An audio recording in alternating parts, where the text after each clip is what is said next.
pour ne pas dire la presse routinière. Chaque fois que l'occasion nous sera offerte d'inviter les gens sur ces plateaux de Diaspora Positive, ça serait pour apporter un petit plus. Pourquoi? Parce que Diaspora Positive, par rapport aux autres chaînes de télévision, par rapport aux autres émissions, se veut une plateforme de solutions et non pas de problèmes. Comme le dit bien son leitmotiv, impacting the community positively, donc impacter les communautés d'une façon positive. Quand on amène un problème ici, c'est pour que ensemble nous puissions trouver plusieurs solutions. Voilà pourquoi, chers téléspectateurs, j'ai l'insigne honneur de vous introduire pour cet après-midi deux invités qui sont des panafricanistes de première facture. C'est-à-dire, le panafricanisme, c'est dans les sangs. Vous aurez à les découvrir. À ma droite, je vous présente le professeur Julien Tiakoudia Senior, qui est panafricaniste. Professeur, soyez le bienvenu. Oui, merci. Merci beaucoup. OK. Et à ma gauche, oh là là, l'homme n'est plus à présenter, mais l'avantage que nous avons pour cet après-midi, cet homme change de casquette. D'abord, c'est mon compagnon d'élite depuis de 15 ans, et puis pour cet après-midi, quand le besoin se fait sentir, il change de casquette. Et voilà pourquoi cet après-midi, il n'est pas là comme journaliste et présentateur, mais comme mon invité de marque. Bon après-midi, M. Sylvain Debogou. Bonjour et merci. Merci une fois de plus. Soyez le bienvenu sur ce plateau de Diaspora Positive. Merci beaucoup. Professeur, la situation de l'Afrique. Nous allons débattre ensemble avec vous de ce qu'est l'actualité africaine. Prof, Zimbabwe, Libye, ce sont des sujets qui ont vraiment défrayé la chronique. Il y a eu même une surchauffe au niveau des réseaux sociaux. N'en parlons pas parce qu'on a eu quand même à débattre de ces sujets depuis la semaine dernière, où nous profitons aussi de l'occasion pour dire merci à mon pasteur, pour ne pas dire à mon père spirituel, Nkosi, qui nous a donné, la semaine dernière, nous avons présenté des émissions pour la première fois, lundi et mardi pour ceux qui nous ont ratés. Et maintenant, nous sommes là, professeur. La Libye et le Zimbabwe. Nous allons commencer par le Zimbabwe. Vous qui êtes expert en lobbying international, Mugabe est parti. Avez-vous des regrets? Je pense que le seul regret est qu'elle part. Mugabe est parti sous une mauvaise note. Mais Mugabe fut un grand homme d'État, un grand révolutionnaire, un grand panafricain, mais qui termine d'une très mauvaise manière. Peut-être l'usure du pouvoir, mais encore jeune, dans les années fin 70 au Canada, j'étais président des étudiants et stagiaires de toute l'Afrique et en même temps dirigeant de la JMPR du Zaïre et de Mobutu. Et une fois arrivé au Canada trop jeune, prenant mes positions de président de l'association des étudiants et stagiaires de l'Afrique, ça m'a permis de rentrer d'emblée dans la lutte qui se faisait au Zimbabwe, Namibie, Mozambique, surtout au Zimbabwe, donc au moment où Mugabe, avec ses collègues, se battait pour en finir avec la colonisation britannique. Merci. Et c'est depuis lors que j'ai surveillé la situation du Zimbabwe. Okay. Et la dernière est que j'ai dû travailler au Congo avec l'armée zimbabwéenne au Kasaï oriental lors de l'agression. Oui. Je suis allé représenter Musée Laurent Désiré Kabila au Kasaï oriental et j'étais avec le général zimbabwéen.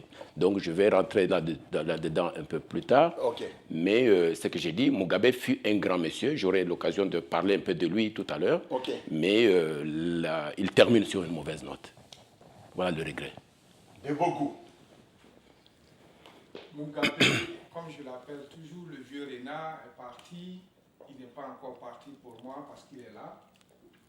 Le seul regret en ce qui concerne Mugabe, je dirais que ce qu'il laisse derrière risque d'être bradé à tous ceux qu'il avait chassés du territoire zimbabwéen pour instaurer la justice au niveau des terres. Parce que nous le savons déjà, son collègue ou bien son adjoint Emerson déjà parle des dommages au niveau des anciens propriétaires terriens occidentaux qui avaient tout pris aux Africains. Et là, pour moi, c'est un grand regret. Un grand regret, chers téléspectateurs. Merci beaucoup parce que là, nous revenons à ce que nous nous sommes dit la semaine dernière. Les types auraient commencé comme héros pour terminer par zéro. Excusez-moi de la répétition. Oui. Bien démarré, bien commencé comme un héros, non pas seulement national, mais je dirais des gens carrément au niveau de l'Afrique. Ça a été quand même, Mugabe n'était pas n'importe qui, professeur.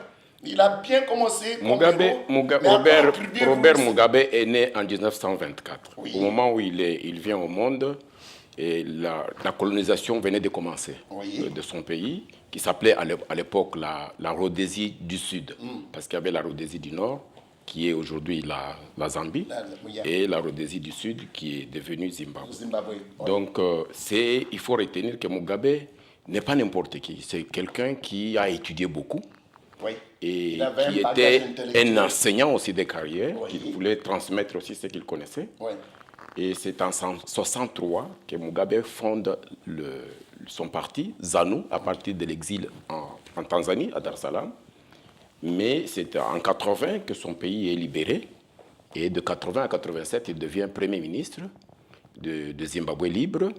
Mais avant cela, au début, Mugabe a été formé par les jésuites. Et vous savez qui sont les jésuites? Oui, c'est les meilleurs enseignants, c'est les meilleurs sur le plan des scientifiques. Oui. Ouais. Alors, il y avait un père qui a beaucoup joué sur la conscience de Mugabe, sur la formation de Mugabe. C'est le père Oeya. Et ce père a inculqué en Mugabe trop jeune, le père jésuite, a inculqué en Mugabe trop jeune les idéaux des qualités, d'égalité entre individus, c'est que le Britannique déniait aux Noirs, et puis en plus de cela, l'éducation jusqu'au bout. Ça veut dire que quand on veut étudier, il ne faut pas bloquer quelqu'un qui a l'ambition d'étudier, il faut lui donner l'occasion d'aller jusqu'au bout de ses connaissances. Et c'est ce que Mugabe a su obtenir du père Oya. Et une fois qu'il a terminé, en histoire et en anglais, vous savez, Mugabe parlait un très bon anglais parce qu'il était spécialiste de l'anglais, formé à l'université Fort Hare de l'Afrique du Sud. Et Mugabe, une fois qu'il a terminé là-bas, il est revenu, il a enseigné l'histoire et l'anglais aux jeunes enfants. Et finalement, il va bouger vers la Zambie et donc la Rhodésie du Nord. Et là encore, il a enseigné pendant 4 ans. Et de là encore, il préparait, avant de quitter, il avait préparé déjà un autre bac, donc une autre licence en éducation. Et en Zambie, il a commencé, pendant qu'il enseignait, il a fait encore des études d'économie. Et l'économie, il va terminer au Ghana en 58, il se retrouve au Ghana. Et il est imprégné par les idées de Kwame Nkrumah, qui a beaucoup influé sur lui. Et au Ghana, il a appuyé aussi le groupe de Nkrumah sur l'éducation des gens qui étaient délaissés pour compte. Et de retour en 60, c'est là qu'il rencontre sa première femme, qui était une Ghanéenne. Il rentre maintenant chez lui en 60, au Zimbabwe, pour aller présenter à sa mère sa fiancée. Et de là, il trouve que Zimbabwe avait changé. Tous les Noirs étaient mis en cantonnement par les Blancs et tous les espaces viables étaient occupés par des Blancs. Et il y avait une explosion de Blancs à l'intérieur du pays. Et c'est ça qui a révolté Mugabe. Et il va se joindre à un parti politique qui existait déjà, qui était le Parti démocratique national. Et plus tard, le parti est banni en 61.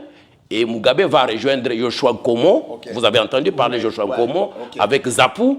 Et de Zapu, ils vont faire beaucoup de pression avec les jeunes. Mugabe va créer la Ligue de jeunes pour que les jeunes puissent se prendre en charge. Ok, professeur. Oui.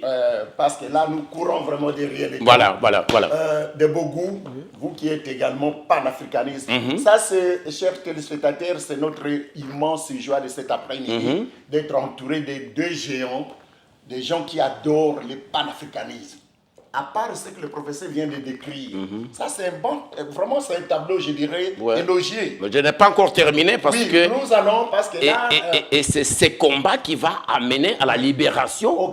Donc là, avec Zapu, Zanou, et Zanou, PF va maintenant amener le Zimbabwe à la liberté. Alors le problème maintenant, parce que, chers téléspectateurs, le thème de cet après-midi, je dirais même la grande thématique, c'est quelles leçons avons-nous à tirer de l'après-Mugabe et de la Libye. Nous allons y arriver. Avant qu'il en soit de Bogou, à part ce que le professeur vient de décrire comme un tableau, je dirais, élogié, parce qu'il n'a pas de mérité, Mugabe. Avez-vous quelque chose à ajouter de plus? Oui, ce que j'ai ajouté, c'est qu'après la libération du pays, du Zimbabwe, les Occidentaux, en particulier le Royaume-Uni, qui avait promis dédommager ce pays-là qui a beaucoup souffert, c'est-à-dire le Zimbabwe, a failli à ses promesses. Et donc, lorsqu'on peint Robert Mugabe comme un dictateur, et tout, mais ce n'est pas ça, ce n'est pas là la vérité. Notre malheur en Afrique, c'est que nos médias sont très faibles. Voilà. Ou bien ceux qui sont au pouvoir ne financent pas les médias qui sont dans les mains de leurs propres confrères pour les défendre. Voilà. Et sinon, Mugabe, il a subi vraiment le matraquage des Occidentaux.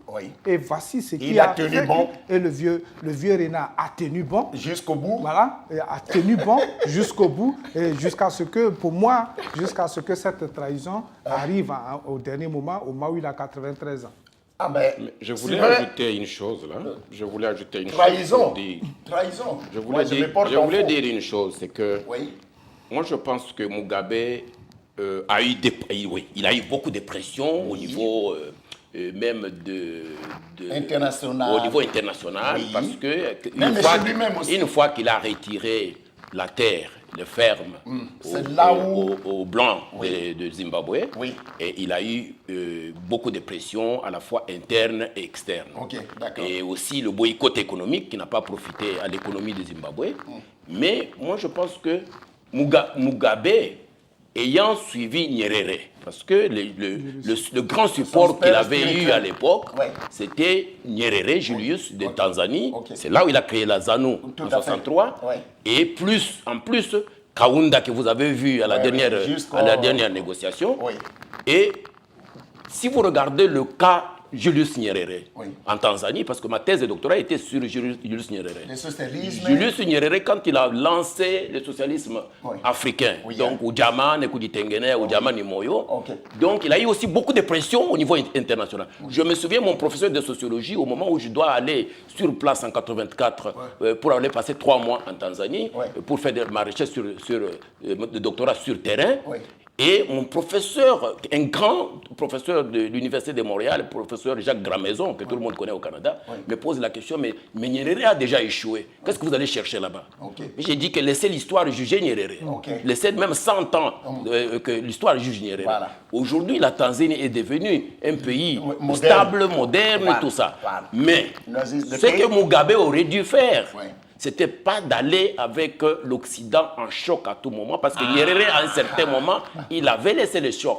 Il avait essayé de rétablir, de réarranger les relations avec l'Occident et avec les partenaires extérieurs. C'est que Mugabe n'a pas pu faire. Non, le problème, sans vous couper, professeur, le problème au Mugabe, c'est que cet affront-là, c'est plutôt l'Occident qui n'a pas voulu laisser Mugabe travailler. On parlait de cette nouvelle idéologie, changement de direction, changement de président depuis les États-Unis, la France et l'Angleterre. Et encore, c'est eux qui finançaient. On l'a vu lorsque Mugabe était opposé à Tsvangirai, qui cherchait déjà à corrompre l'électorat. Mugabe a dit Le voilà, il n'a même pas encore dirigé, on ne sait pas d'où il sort son argent pour corrompre vraiment l'électorat de chez nous. Et donc, cela est un peu le problème. Vous avez évoqué quelques mots là.